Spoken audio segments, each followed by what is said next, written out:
আমরা রাজনৈতিক স্লোগান হিসাবে আজাদি শব্দটা ব্যবহার করি, স্লোগান দেই, কিন্তু আজাদি মানে কি? কি হইলে আমরা আজাদ হব, আর আজাদি কেন আমাদের জন্য গুরুত্বপূর্ণ, এই আলাপটা করা হয় নাই কখনোই। কিন্তু এই আলাপটা না করলে আমি আপনি অন্ধকারে থাকব।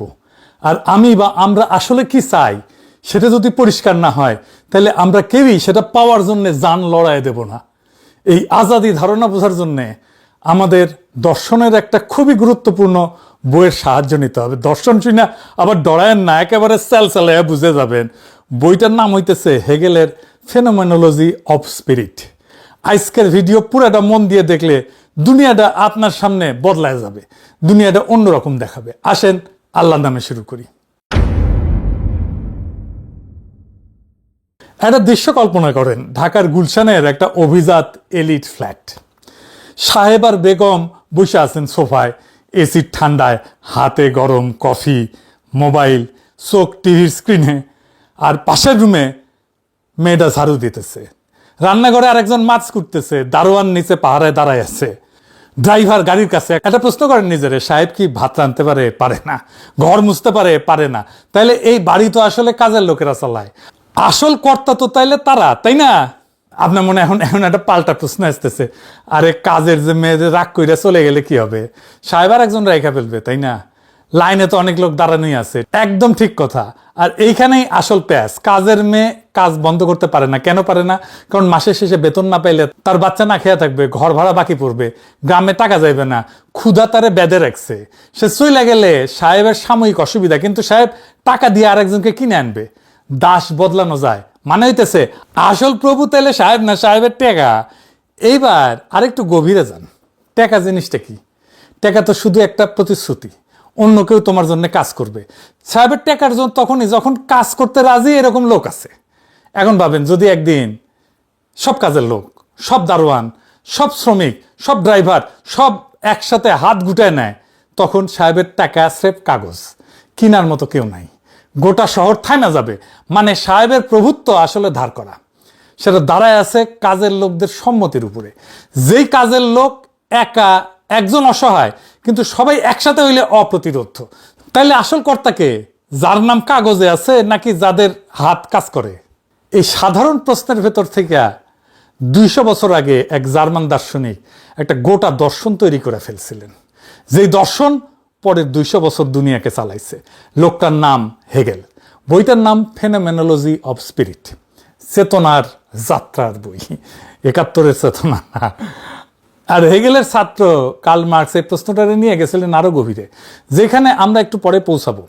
এই বই পড়লে আপনি বুঝবেন মার্কস কই থেকে আসছে, উপনিবেশের কালা মানুষের মনের ভেতরে কি ঘটছিল, 1971-এ বাঙালি কেন পাকিস্তানের কাছ থেকে স্বীকৃতি চাইছিল, পায় নাই, শেষে রক্ত দিয়ে আদায় করছিল। আজকে কেন বাঙালি মুসলমান নিজের পরিচয় নিয়ে এত ভাবতেছে? এই সব প্রশ্নের শিকড় একটা জায়গায়, সেই জায়গাটার নাম ফেনোমেনোলজি অফ স্পিরিট। আজাদির ধারণা আবিষ্কার করতে গিয়ে আজকের এপিসোডে আমরা 5টা জিনিস দেখব। হেগেল কি কইলেন, কোন বিতর্কের জবাব দিলেন, আমাদের কি কাজে লাগে সেই বিতর্কটা, কোথায় ফাঁক রেখে গেলেন, কারা তারপরে এই আলাপটা আগায় নিলেন। আসেন শুরু করি। অক্টোবর মাস, জার্মানির ছোট্ট শহর ইয়েনা। হেগেল তার ভাড়া বাসায় বৈশা বইয়ের শেষ পৃষ্ঠা লিখতেছেন। দূরে কামানের আওয়াজ, শহরে নেপোলিয়নের সৈন্য ঢুকতেছে, প্রুশিয়ার সেনাবাহিনী হাইরা গেছে।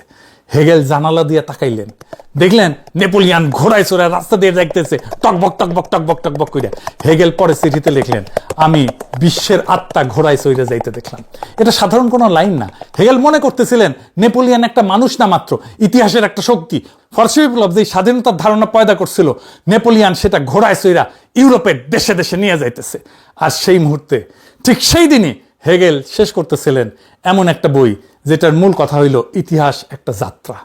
মানুষ ধাপে ধাপে ধাপে ধাপে নিজের চেনে, নিজের স্বাধীনতা বুঝে।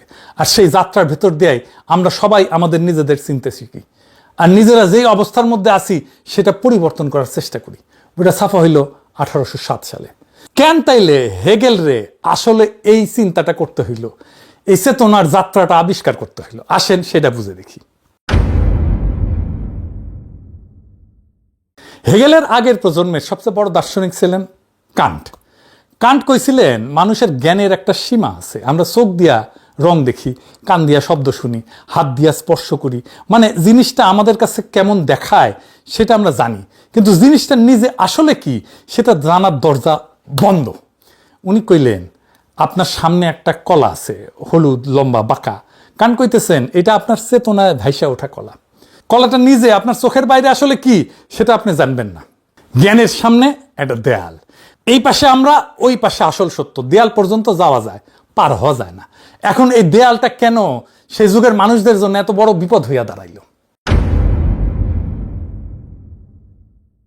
কান্টের পরের প্রজন্মের চোখে তাকান, তাদের সামনে চলতেছিল ফরাসি বিপ্লব, মানুষ রাজার মাথা কাটতেছে, প্রজাতন্ত্র পড়তেছে, যুক্তির নামে গোটা দুনিয়া নতুন করে সাজাইতেছে। আর এই গোটা প্রকল্পের ভিত্তি একটাই, বিশ্বাস। কোন বিশ্বাস? মানুষের যুক্তি বাস্তবতা বুঝতে পারে, আর বুঝলে বদলাইতেও পারে। ঠিক সেই মুহূর্তে কান্টের দেয়াল কইতেছে তোমাদের যুক্তি আসল বাস্তবতা পর্যন্ত পৌঁছায় না। এটা ভয়ঙ্কর, কারণ যুক্তি যদি বাস্তবতা ছুঁইতেই না পারে, তাহলে যুক্তি দিয়া দুনিয়া বদলানোর গোটা বিপ্লবী স্বপ্নটাই ভিত্তিহীন হইয়া যায়। মানুষ তার নিজের চোখের সামনে ঘটতে থাকা পরিবর্তনটাও ব্যাখ্যা করতে পারে না।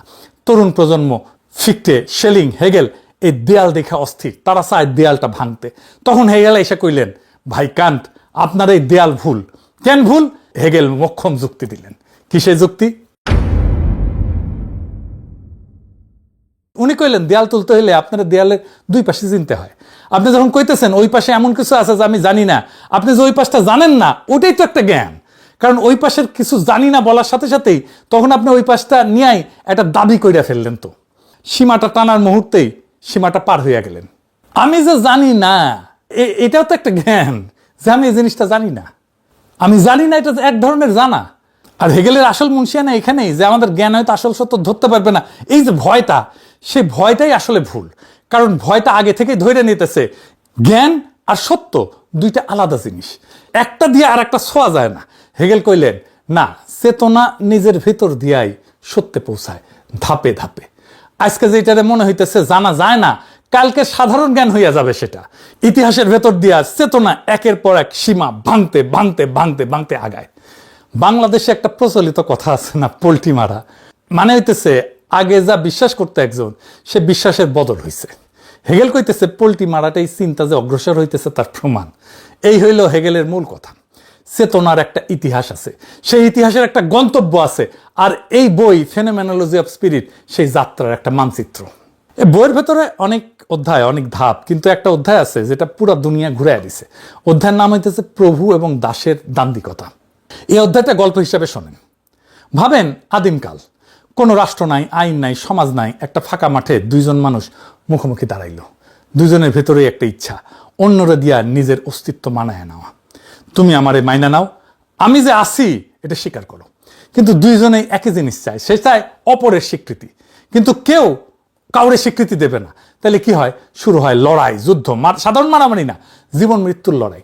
লড়াইয়ের এক পর্যায়ে দেখেন একজন পিছাইতে শুরু করলো, হাঁপাইতেছে, হাত উঠাইলো, মাফ করেন, আমি হার মানতেছি, আমারে বাঁচতে দেন। কেন পিছাইলো? কারণ মৃত্যুরে সে ভয় পায়, সে বাঁচতে চায়। অন্যজন মৃত্যু পরোয়া করে না, সে জিতলো। যে জিতলো সে হইল প্রভু, আর যে হারলো সে হইল দাস। গল্পটা এই পর্যন্ত খুব সাধারণ, কিন্তু হেগেলের আসল চমকের পরে হেগেল কইতেছেন দাঁড়ান দাঁড়ান দাঁড়ান, ভালো কইরা দেখেন, যে জিতছে সে আসলে যেতে নাই। কিভাবে? দেখেন, প্রভু এখন কাজ করে না, দাস কাজ করে, প্রভু খালি ভোগ করে। মনে পড়তেছে গুলশানের সাহেবের কথা। হেগেলের গল্পে ঠিক ওই একই জিনিস।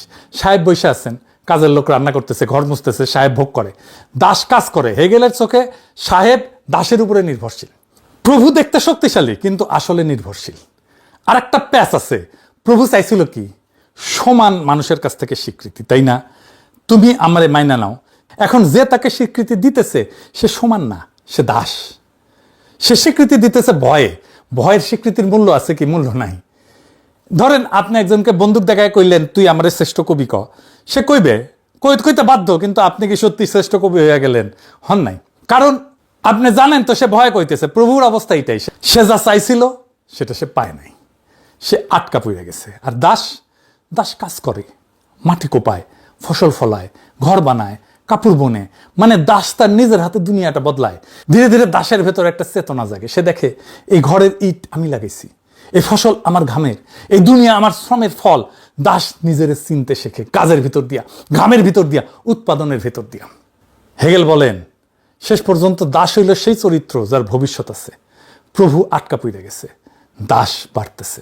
দাস একদিন মুক্ত হবে, পড়তে পড়তে গায়ে কাটা দিতে পারে, দিলে অবাক হইবেন না।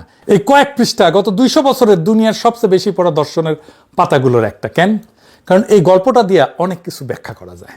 মার্কস এই গল্প পড়লেন, কইলেন এই তো এটা শ্রমিক আর পুঁজিপতির গল্প। শ্রমিকে হইল সেই দাস যা শ্রমের ভিতর দিয়ে ইতিহাস বদলাইবে। পুঁজিপতি হইল সেই প্রভু যে নিজের ভোগে আটকা। ফরাসি মনোচিকিৎসক ফ্রান্স ফনো এই গল্প পড়লেন। তিনি মার্তিনিকার কালো মানুষ আর কি 1952 সালে লিখলেন ব্ল্যাক স্কিন হোয়াইট বাস্ক। বইয়ের একটা অধ্যায়ের নাম হইতেছে কালা মানুষ আর হেগেল। ফনো কইলেন, ভাই হেগেল, তোমার গল্পে একটা ঝামেলা আছে। উপনিবেশিক সাদা মানুষ কালো মানুষের কাছ থেকে স্বীকৃতি চায় না, সে খালি তার শ্রমটা চায়। এখানে তোমার দান্দিকতা ভেঙে গেছে, কাজ করে নাই। ফনোর এই সংশোধন থেকে গোটা পোস্ট কলোনিয়াল তত্ত্বের জন্ম। কিন্তু আজাদির সাথে দর্শনের সম্পর্ক কি? আসেন সেটা এখন আলাপ করি। আজাদি এই হেগেলের সাথে, ফেনোমেনোলজি অফ স্পিরিটের সাথে ঢাকা চট্টগ্রামের মানুষের কি কাজে লাগবে এটা আমি 3টা জায়গায় দেখাবো। এক, উপনিবেশের ক্ষত বোঝা। বাংলাদেশের ভিতরে একটা জিনিস আছে যেটা আমরা চিনি কিন্তু নাম দিই না। সাদা মানুষ দেখলে আমরা যে কেমন একটা ভাব দেখাই না, পশ্চিমে একটা ব্র্যান্ড দেখলে যে আমাদের চোখ চকচক করে, ইংরেজি বললে যে আমরা একটু সমীয় পাই, ইংরেজি যখন কেউ কথা কয় তার লিখে হাঙ্কেরে মনে হয় ঠিকই লিখেছে, ঠিকই কইছে। এই পুরা মনস্তত্ত্বের নাম কি? উনি কইছিলেন উপনিবেশের কালো মানুষ সাদা মানুষের চোখে নিজেকে দেখে। সে নিজের চামড়া কালা বইলা নিজের নিকৃষ্ট ভাবে। সে চায় আহা আরেকটু যদি সাদা হইতাম। সে চায় ফরসামে বিয়ে করতে, সে চায় ইংরেজি কইতে, সে চায় বিলাত যাইতে। এটা ব্যক্তিগত দুর্বলতা না, এটা উপনিবেশিক মনস্তত্ত্ব। 200 বছর ব্রিটিশ শাসন এই মনস্তত্ত্ব আমাদের ভিতরে রোপণ করে দিয়ে গেছে। আর এই মনস্তত্ত্বের তাত্ত্বিক ব্যবচ্ছেদটা ফনো করছেন হেগেলের প্রভু দাসের দান্দিকতা ব্যবহার করিয়া। আমরা যদি নিজেদের চিনতে চাই এই হাতিয়ারটা লাগবে। 2 নাম্বার, স্বীকৃতির রাজনীতি। আজকে দুনিয়ার সবচেয়ে বড় রাজনৈতিক লড়াইগুলো স্বীকৃতির লড়াই। বাঙালি মুসলমান কেন কয় আমরা আলাদা? আমাদের ইতিহাস আছে, আমাদের সংস্কৃতি আছে, তোমরা আমাদের মাইনে নাও। ফিলিস্তিন কেন বলে আমাদের অস্তিত্ব স্বীকার করো? কালা আমেরিকান কেন বলে ব্ল্যাক লাইভস ম্যাটার? নারী কেন কয় আমরাও মানুষ? এই সব লড়াইয়ের কেন্দ্রে একটাই প্রশ্ন, অন্যে আমাকে কেমনে দেখে? আমি কি তার চোখে মানুষ নাকি বস্তু নাকি দাস? হেগেল কইছিলেন মানুষ একলা একলা মানুষ হয় না, অন্যের চোখে স্বীকৃতি পাইয়া মানুষ হয়। এই কথাটা আজকের পরিচয়ের রাজনীতির ভিত্তি। 3 নাম্বার, মুক্তির ধারণা বদলায় যাওয়া। আজাদির আসল মানে খুঁজে পাওয়া। আমাদের সাধারণত যে মুক্তির ধারণা আমার যা ইচ্ছা তাই করব, কেউ ঠেকাইতে পারবে না, এটা পশ্চিমা উদার গণতন্ত্রের আজাদি, একলা মানুষের আজাদি। হেগেল কইতেছেন না, ধরেন আপনি একটা বনে গিয়ে একলা থাকেন, কেউ আপনাদের বিরক্ত করে না, যা ইচ্ছা তাই করবেন, আপনি কি মুক্ত? হেগেলের জবাব না, আপনি মুক্ত না, আপনি একলা। আপনাদের চেনার মানার ঠেকানোর কেউ নাই, তাই আপনার আজাদিরও কোনো মানে নাই। মরুভূমিতে রাজা হওয়া আর রাজা না হওয়া একই কথা। মুক্তি তখনই যখন অন্য মানুষ আমারে মানুষ হিসাবে মাইনে নেয়, আমিও তারে মানি, আর এই পারস্পরিক স্বীকৃতির ভেতরে আমরা দুইজনেই মুক্ত হই। মানে কি দাঁড়াইল? আমার আজাদি অন্যের আজাদির উপরে নির্ভরশীল। আমি একলা মুক্ত হইতে পারি না, অন্যরে শিকল পরাইয়া আমি নিজে মুক্ত থাকতে পারি না। কারণ যে শিকল পরায় সে নিজে ওই শিকলের আর এক মাথায় বান্দা পড়ে যায়। এই একটা ধারণা আজকের গোটা রাজনীতি বদলায় দেয়। এর মানে উপনিবেশিকের মুক্তি আর উপনিবেশিতের মুক্তি, কলোনি মাস্টারের মুক্তি আর কলোনি প্রজার মুক্তি আলাদা না। ধনীর মুক্তি আর গরিবের মুক্তি আলাদা না। হিন্দুর মুক্তি আর মুসলমানের মুক্তি আলাদা না। দুইটা একই সাথে আসে, একই সাথে যায়। নবী করিম পিস বি আপন হিম বারবার দাস মুক্ত করার কথা কইছেন। গুনার কাফারা হিসেবে দাস আজাদ করো, সওয়াবের কাজ হিসেবে দাস আজাদ করো। আমরা সাধারণত এটাকে দয়ার কাজ হিসেবে পড়ি। প্রভু দয়া কইরা দাস সাইডা দিল, কিন্তু আরেকটু গভীরে তাকান, দাসে মুক্ত কইরা নবী করিম শুধু দাসরে বাঁচাইতেছেন না, প্রভুরেও বাঁচাইতেছেন। কারণ যতক্ষণ একজন মানুষ আর একজনের প্রভু, ততক্ষণ সে নিজেও মুক্ত না, সে তার নিজের প্রভুত্বের কারাগারে বন্দী। দাস মুক্তি তাই দুই দিকেই মুক্তি। দাসের গলার শেকল খোলে, প্রভুর আত্মার শেকলও খোলে। হেগেল 8 শতাব্দী পরে যেটা যুক্তি দিয়ে বুঝাইতে গেলেন প্রভুদাস সম্পর্ক কেউ মুক্ত না, এই কথাটা ইসলামী চিন্তায় আগে থেকেই বসা আছে। উম্মার ধারণার মধ্যে, পারস্পরিক দায়িত্বের ধারণায়, তোমরা একে অন্যের ভাই, এই ঘোষণায় আজাদি মানে একলা আমার আজাদি না, আজাদি মানে শিকলটা দুই মাথা থেকে খুইলা ফেলা। বুঝেছেন আজাদি কি, কেন আজাদি দরকার? বাংলাদেশের সকল লড়াই আজাদি শব্দকে মূল স্লোগান বানাইতে হবে কেন বুঝছেন? এই দাসত্ব থেকে মুক্তির হাতিয়ার একটাই, আজাদি। শুধু আল্লাহর কাছে আত্মসমর্পণ, অন্য কারো কাছে না, সৃষ্টিকর্তার কাছে আত্মসমর্পণ। মানে কি? মানে পশ্চিম আমার প্রভু না, ইন্ডিয়া আমার প্রভু না, প্রাচ্য আমার প্রভু না, বাজার আমার প্রভু না, রাষ্ট্র আমার প্রভু না, দল আমার প্রভু না। আমি শুধু সৃষ্টিকর্তার আল্লাহর দাস, বাকি সবাই আমার ভাই, আমার বোন, আমার সমান। হেগেল দেখাইছিলেন প্রভু দাসের লড়াইয়ে কেউ আসলে মুক্ত হয় না। ইসলাম একটা পথ দেয়, সত্যি সবাই এক মালিকের দাস, তাহলে মানুষের মধ্যে প্রভু দাস সম্পর্ক হারাম। সব মানুষ সমান, সবাই মুক্ত, এটাই আজাদি। এটাই বিলাল রাদিয়াল্লাহু আনহুর কাহিনী। হাবশী কৃতদাস ছিলেন, যারে মক্কার মুশরিকেরা পাথর চাপা দিয়ে নির্যাতন করত। সে বিলাল ইসলাম গ্রহণ করার পরে রসুলের কাছে এমন সম্মান পাইলেন যে কাবার ছাদে উঠা আজান দিলেন। কৃতদাসের গলায় আজান আরবের প্রভুদের চেতনায় একটা ভূমিকম্প হইল। বিলাল রাদিয়াল্লাহু আনহু যখন কাবার ছাদে আজান দিলেন, সেদিন শুধু একটা কৃতদাস আজাদ হয় নাই, সেদিন প্রভু দাসের গোটা কাঠামোটা ভাঙা পড়ছিল। সবাই এক আল্লাহর দাস, তাই কোনো মানুষ আর এক মানুষের প্রভু না, এটাই আজাদি, সবচেয়ে গভীর আজাদি। আমরা পশ্চিমের দিকে তাকাইয়া ভাবি ওরা যেমন আমরাও তেমন হইলে আজাদ হব, ওদের চোখে নিজেদেরকে মাপি, এটা আজাদি না, এটা দাসত্বের আর এক রূপ, মন উপনিবেশিত। আমরা ভাবি এক দল গেলে আর এক দল আসলে আজাদ হব, এক প্রভুর জায়গায় আর এক প্রভু, এটাও আজাদি না, এটা স্রেফ শেকলের হাত বদল। সত্যিকারের আজাদি একটাই, যেখানে কোনো প্রভু নাই, যেখানে আমি কারো গোলাম না, কেউ আমার গোলাম না, যেখানে আমরা সবাই শ্রমিক আর মালিক, হিন্দু আর মুসলমান, নারী আর পুরুষ, শহর আর গ্রাম একে অন্যের সমান মানুষ হিসেবে মাইনা নেই। আর সেই পারস্পরিক স্বীকৃতির ভেতরে সবাই একসাথে আজাদ হই। এই আজাদি একলা আসে না, আজাদির জন্য আমাদের সবাইকে দাঁড়াইতে হবে, আজাদির জন্য আমাদের নিজেদের চিনতে হবে, আমাদের শিকল চিনতে হবে, আর সেই শিকলের আর এক মাথা কার হাতে সেটাও চিনতে হবে। বাকিটা আমাদের কাজ, চেনার পরে ভাঙার কাজ। তাই পরের বার যখন রাস্তায় নামে আজাদি বইলা স্লোগান দেবেন, চিৎকার করবেন, তখন শব্দটা আর ফাঁকা শব্দ থাকবে না, ভেতরে আলো থাকবে। সেই শব্দের ভেতরে আপনি জানবেন আপনি ঠিক কি চাইতেছেন, কেন চাইতেছেন, আর কার সাথে কাঁধে কাঁধ মিলিয়ে চাইতেছেন। আর যেই আজাদির মানে আপনি বুঝছেন, সেই আজাদির জন্য জান লড়াই দিতে আপনি পিছাইবেন না। সেই আজাদির লড়াই আমাদের চিরজাগরিক থাকবে যতদিন পর্যন্ত সেটা অর্জিত না হয়। ইনকিলাব জিন্দাবাদ, আজাদি জিন্দাবাদ।